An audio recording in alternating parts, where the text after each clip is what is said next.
Sud Radio, l'invité politique, Jean-Jacques Bourdin. Notre invité ce matin, Jérôme Guedj, qui est député de l'Essonne et porte-parole du Parti Socialiste. Jérôme Guedj, bonjour. Bonjour. Merci d'être avec nous. Alors, je vais commencer avec les violences qui ont suivi la victoire du Paris Saint-Germain en Ligue des Champions. Les interpellations à Paris, pas qu'à Paris d'ailleurs, parce qu'on fait une fixation sur les Champs-Élysées, mais il y a eu des actes de violence un peu partout. C'est pas nouveau. Je le répète, ce n'est pas nouveau. Néanmoins, il y a eu une réalité. Alors Bruno Retailleau parle de barbare. Que pensez-vous de l'utilisation de cette expression, barbare? D'abord, c'est évidemment désolant que la fête soit gâchée par quelques crétins décérébrés, j'utilise toujours cette expression, qui évidemment jouent contre leur camp, jouent contre eux-mêmes, et puis jouent contre une certaine conception qu'on peut avoir des moments de communion nationale. Donc, vous l'avez dit, c'est pas nouveau, mais c'est pas pour autant que c'est acceptable. Donc ça se condamne avec la plus grande fermeté. Je regardais là les premières condamnations en comparution immédiate, avec des profils très variés qui correspondent pas à cette idée de barbare. Enfin, moi, j'aime pas les expressions à l'emporte-pièce de cette nature qui donnent l'impression. C'est des crétins. Il y a pas d'autre mot. Mais cette espèce d'essentialisation, je trouve que c'est pas à la mesure. Une volonté de toujours employer les mots qui choquent et de l'escalade dans l'expression publique. On est dans cette période, et Bruno Retailleau en est un champion hors pair, de la surenchère verbale, d'une forme de démagogie populiste qui consiste à cliver. Dans son rôle de ministre de l'Intérieur, il est responsable du maintien de l'ordre. Il faut questionner s'il a pu s'exercer dans des bonnes conditions, si les techniques de maintien de l'ordre sont les bonnes ou pas les bonnes, ce qui en aucun cas n'exonère encore une fois les responsables de ces violences. Mais dans ces moments-là, à quoi ça sert de mettre de l'huile sur le feu et puis d'une certaine manière d'éclipser le fond du problème et aussi la fête qui aurait dû avoir lieu. Donc, et qui a eu lieu dans de nombreux endroits. Fort heureusement. C'était un moment joyeux pour tous les supporters du PSG, pour les amoureux du foot. Alors inversement, vous avez Antoine Léaumont, qui est député LFI, qui accuse Bruno Retailleau d'avoir organisé le chaos.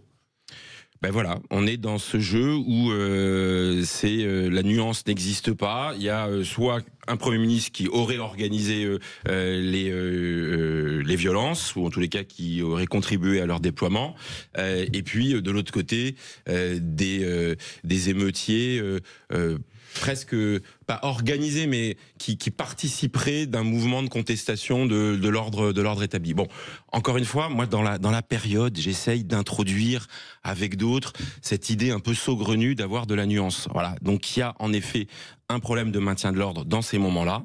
Incontestablement, on ne sait plus faire, on ne sait pas faire. Moi, je comparais, je lisais des papiers qui expliquaient qu'en Espagne, je crois que le Real de Madrid a gagné 7 fois la Ligue des Champions ces dernières années, et il n'y a pas d'émeutes de cette nature. Pourquoi ? Et d'ailleurs, c'est pas que le foot. Pourquoi les grands rassemblements populaires aujourd'hui sont émaillés de violences de cette nature ? On le voit dans des manifestations de nature syndicale, politique, dans des moments festifs. Et donc, moi, comme toujours, ce qui m'intéresse, c'est de poser la question de l'efficacité. On a eu les Jeux Olympiques l'année dernière, il n'y a pas eu une seule violence. Donc, est-ce que c'est la nature de la manifestation ? Est-ce que c'est le fait qu'à l'époque, il y a eu un déploiement policier considérable ? Est-ce que c'est... Voilà, en fait, tout le monde doit se questionner. J'ai pas de réponse miracle à cet instant-là, mais j'ai une seule certitude, c'est que c'est pas par des formules à l'emporte-pièce en disant c'est toi qui as commencé, c'est ta faute, qu'on réglera le problème. Est-ce que vous avez vu les appels sur les réseaux sociaux de jeunes Français issus de l'immigration qui s'adressent à tous ceux qui sont venus casser, vous salissez nos quartiers, vous encouragez le racisme et vous crachez sur un pays qui vous nourrit? C'est ce que je disais tout à l'heure, c'est qu'ils jouent contre leur propre camp, d'une certaine manière, qui devrait être celui, on est des personnes qui vivent en France. Moi, j'aime pas, y compris l'assignation qui consiste à dire ce sont que les quartiers populaires qui sont venus manifester, ou j'en connais beaucoup qui sont venus pour faire la fête, parce que, notamment en région parisienne, les gens sont supporters du PSG et c'est bien légitime. Mais oui, j'aime moi ces formulations de sursaut un peu républicain qui consistent à dire mais les gars ou les filles, à un moment donné, vous voyez, enfin, une sorte d'éthique personnelle, de responsabilité personnelle, en disant des comportements crétins individuels alimentent tous ceux qui veulent vous renvoyer à ce que vous êtes, d'où vous venez, votre origine, et considérer que vous êtes des barbares. Voilà. À ce moment-là, ça donne des points à des discours comme ça de stigmatisation. Je trouve pas d'autres mots de toute une partie de la jeunesse. Et pendant ce temps-là, samedi soir, dans le Var, à Puget-sur-Argens, un homme d'origine, de nationalité tunisienne, a été assassiné. Et un autre homme turc a été blessé grièvement. Le suspect présumé français. 2 vidéos contenues racistes ont été diffusées par le suspect précisément, geste donc prémédité, le racisme, un poison qui tue, a déclaré encore une fois Bruno Retailleau. Mais qui répand ce poison ? D'abord, je veux vous dire une chose sur ce crime raciste. Moi, en moins de 2 mois dans le pays, il y a eu 2 meurtres, 2 assassinats à connotation ouvertement raciste. L'assassinat dans la mosquée du malheureux Aboubacar Cissé et la manifestation de racisme anti-musulman évident, et ce meurtre raciste. Et moi, je suis meurtri par non pas la résignation, mais la banalisation d'une partie de la société face à ces meurtres racistes. Alors, je ne sais pas si c'est l'actualité du foot à nouveau qui a éclipsé, mais là, le sursaut devrait être gigantesque. Et je trouve qu'il y a une apathie. Ouais, je trouve qu'il y a une apathie dans le pays.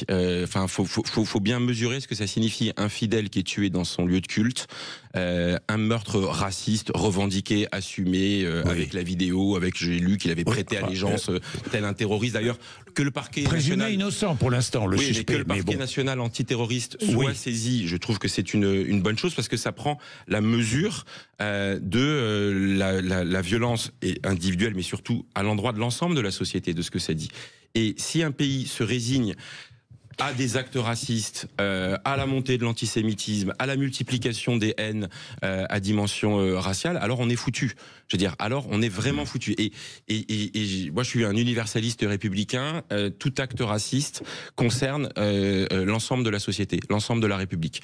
Et je trouve qu'on renvoie un peu chacun à sa propre émotion personnelle. Et là, s'il y a vraiment un sursaut qui est nécessaire, c'est sur ce terrain-là, parce qu'on voit bien la violence dans le champ des paroles qui se prolonge par des violences physiques, et le retour de la violence raciste dans le pays est quelque chose qui devrait préoccuper matin, midi et soir. Franchement, dans la période, on n'a rien d'autre à faire que ça. C'est un poison, dit Bruno Retailleau. Que lui dites-vous ce matin? Mais qui répand ce poison? C'est la question que je vous posais. Qui répand ce poison? J'y réponds très clairement.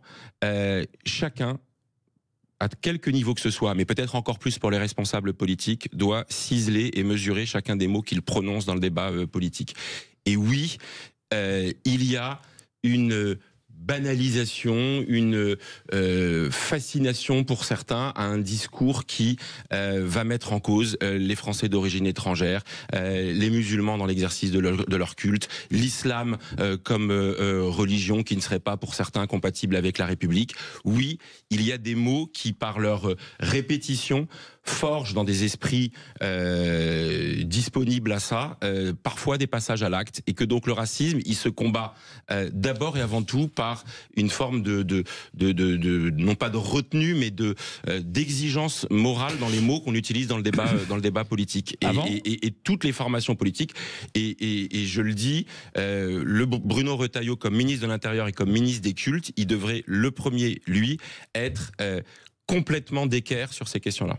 Bien, on devrait le voir peut-être dans le Var. Je ne sais pas, non. Il n'est pas allé sur place.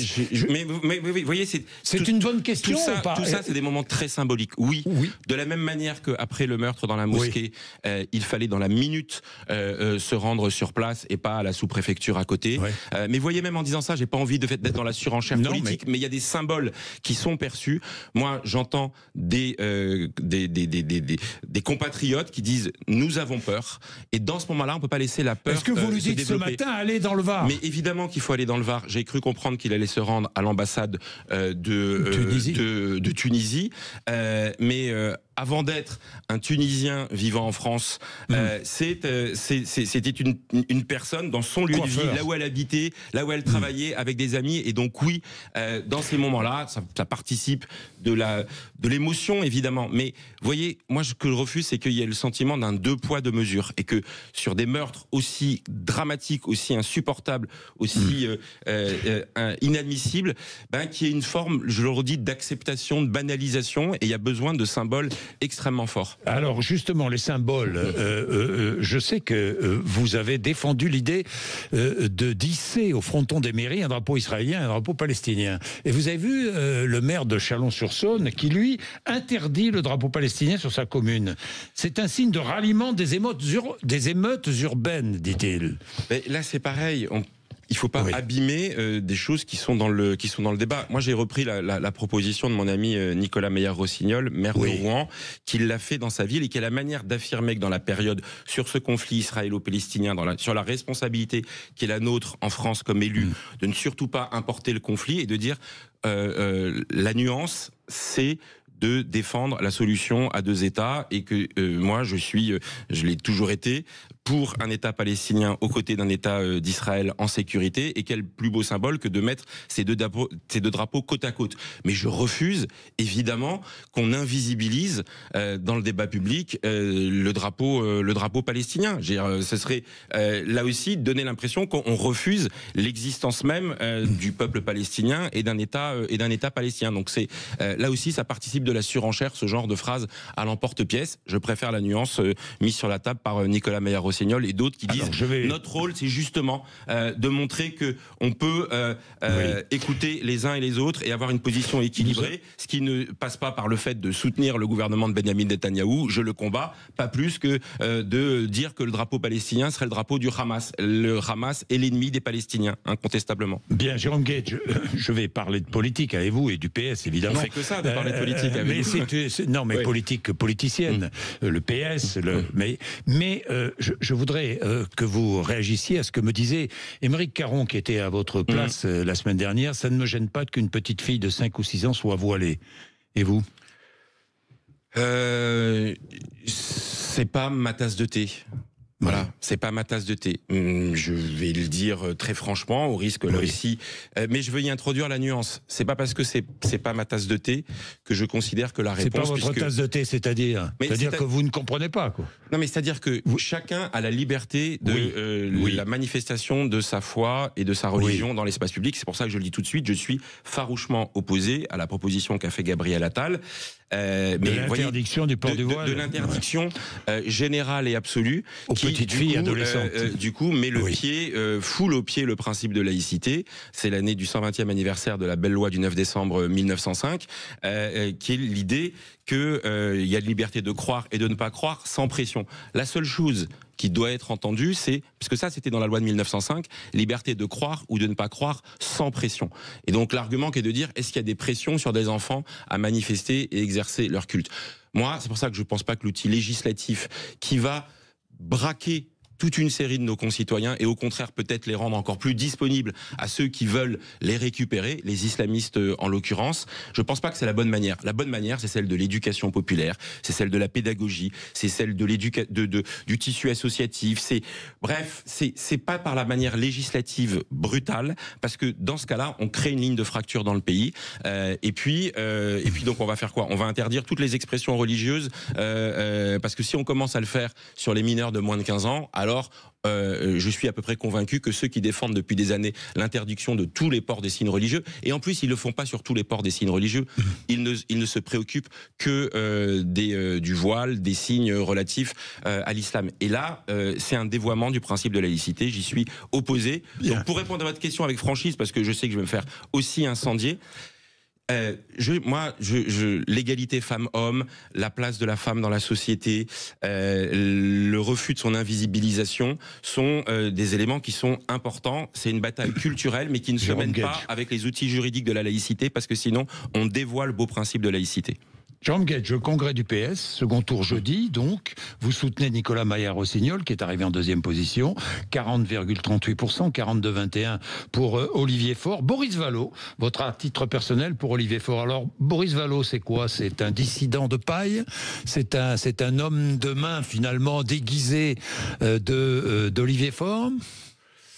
D'abord, je veux dire qu'en fait, c'est pas un deuxième tour comme on l'entend souvent, c'est deux élections différentes. La première, c'était pour définir le poids respectif dans les instances du Parti socialiste. Et donc, le premier enseignement, c'est que personne n'a la majorité à lui tout seul dans les instances du Parti socialiste. Et puis après, il y a...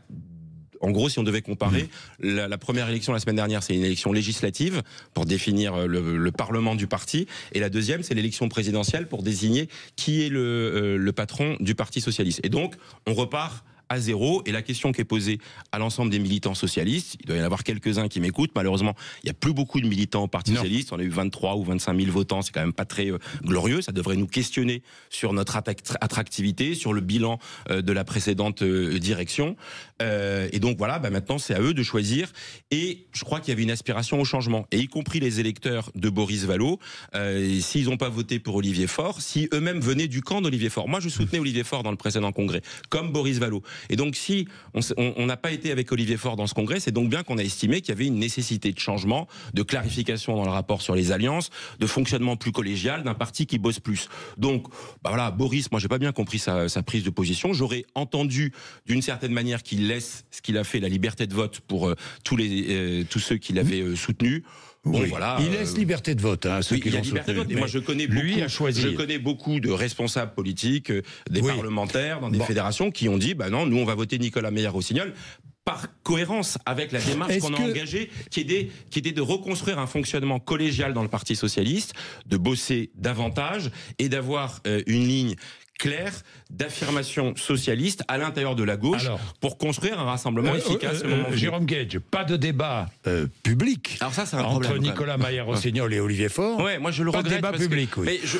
Moi je l'aurais bien arbitré d'ailleurs, je vous le dis tout de suite. Il y a plein de gens, il y a plein de journalistes qui m'ont dit, mais c'est quand même un peu dommage que le Parti socialiste fasse son congrès non pas en catimini, mais dans l'intimité, si j'ose dire, des sections ou des fédérations socialistes. Si on a des choses à dire, on est un grand parti, et donc on a des positions, et ce débat il est transparent, ça nous singularise d'autres formations politiques à gauche qui sont pas capables d'organiser un congrès, qui sont pas capables d'organiser de la démocratie en leur sein. Et donc moi j'aurais trouvé intéressant qu'on dise les débats qui traversent les socialistes, parce que en fait c'est des débats qui traversent la gauche et qui traversent le pays. Donc je regrette que Olivier Faure n'ait pas assumé cette confrontation démocratique, qui aurait pas été un pugilat, parce que c'est l'argument qui est mis en avant.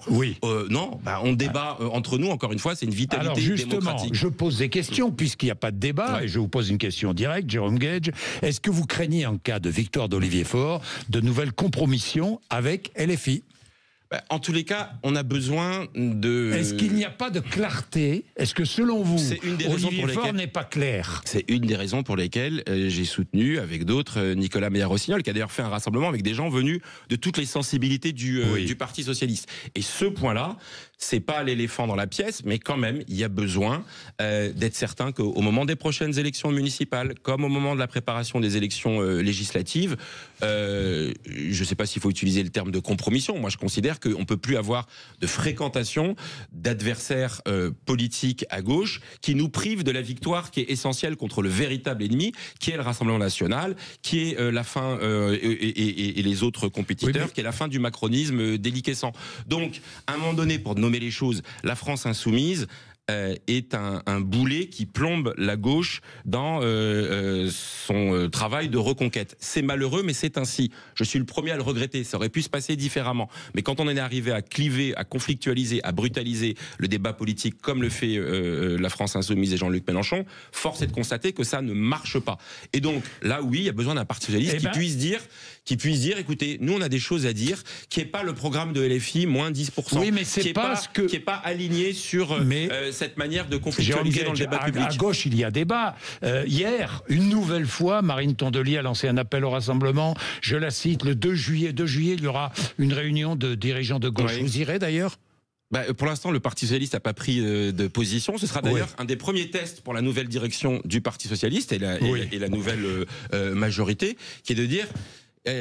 est-ce qu'on entretient l'illusion que on peut faire l'union pour l'union sans avoir un contenu programmatique et considérer que on est fort uniquement parce qu'on est unis? Non, moi je pense qu'on a d'abord à affirmer une position socialiste, et moi elle est claire, c'est la gauche républicaine, la gauche sociale, la gauche écologiste, féministe, universaliste, laïque, qui a des points de divergence assumés avec la ligne portée par la France Insoumise aujourd'hui. Bon, donc alors, il faut le mettre dans le débat. Marine Tondelier, le 2 juillet, les absents auront tort et l'histoire les jugera durement quand on aura l'extrême droite au pouvoir. Je lance un appel solennel à tous mes collègues de gauche.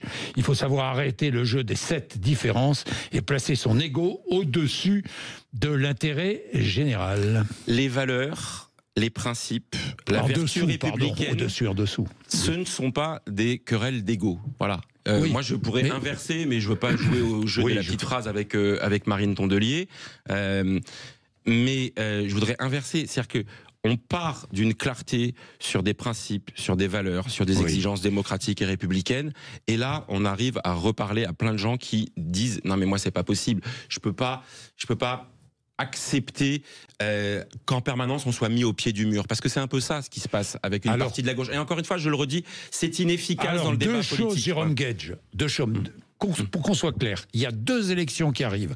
L'élection municipale, l'élection présidentielle. La municipale, est-ce que vous refusez tout accord électoral avec la France Insoumise dans les mairies ? Mais évidemment, d'abord pour 2 raisons. La première, c'est que la France Insoumise elle-même, depuis plusieurs mois, a déjà désigné des responsables dans des municipalités dirigées par des socialistes en disant « ceux-là, il faut les faire tomber ». On serait quand même masochiste. À Montpellier notamment. À Montpellier sur Mickaël Delafosse. Mais il y a d'autres endroits. On serait quand même masochiste de faire des accords dans une ville avec eux, alors qu'ils veulent faire la peau des socialistes à un autre. Enfin, je veux bien être sympathique, mais je tends pas 2 fois la joue pour me faire bananer. Première chose. Et puis la deuxième, il y a une question de cohérence. Comment expliquer que on doit construire la préparation de l'élection présidentielle avec, en construisant cette gauche républicaine non mélenchonienne, et un an avant des élections, pour des tambouilles locales, s'allier avec eux. Il y aurait un problème de cohérence. Je poserai la même question. À chaque fois qu'il y aura un logo du Parti socialiste à côté d'un logo de la France Insoumise, même s'il n'y en a qu'un seul, on va nous dire mais donc qu'est-ce que vous faites? Et moi c'est cette clarté dont j'ai besoin. On peut pas faire la godille. Olivier on peut pas s'adapter aux circonstances. À votre place demain, je lui poserai clairement. Mais j'insisterai même. Je crains qu'ils ne vous disent, comme je l'ai entendu pendant les débats. Moi j'ai sillonné le pays dans les débats du congrès du Parti socialiste. Que dit-il? Où il y avait des gens, et lui-même je crois que j'ai fait un débat avec lui je suis même certain à Toulouse, en Haute-Garonne, où la réponse est de dire oui mais il y a des circonstances locales qui peuvent justifier d'eux. Mais à un moment donné, la politique, c'est d'abord des principes et c'est d'abord des valeurs. Voilà. Et c'est une cohérence et une constance. Donc on peut pas donner l'impression de godiller, d'être sinueux en permanence, parce que sinon on perd les gens. Voilà. Moi, je fais partie des gens qui pensent qu'on doit pouvoir y compris prendre ses risques en politique. Et en 2027. Et en 2027, évidemment. Candidature commune. Il faut qu'il y ait toute la gauche. Il faut qu'il y ait la candidature la plus large à gauche, mais l'important c'est sur la clarté du programme. Et encore une fois, je le redis, qu'on reparte d'éléments programmatiques sur la question sociale, sur la question écologique, sur les questions républicaine et régalienne dont on a parlé. Moi, je plaide pour une gauche qui n'élude pas les sujets, le partage des richesses, la question écologique, mais aussi les sujets régaliens, les sujets de sécurité. C'est dans les préoccupations de nos concitoyens, donc on doit les aborder, ce qu'on a fait les uns et les autres dans ce congrès, mais pas en se disant c'est le plus petit dénominateur commun, parce que attention, il faut pas froisser un tel ou un tel. Les gens ont besoin, dans la période de clarté, de gens résolus, déterminés. Moi, c'est ce que je veux faire pour la période qui va de maintenant aux élections présidentielles. Merci Jérôme Gage d'être venu nous voir ce matin. Merci. 8h57, vous êtes sur Sud Radio.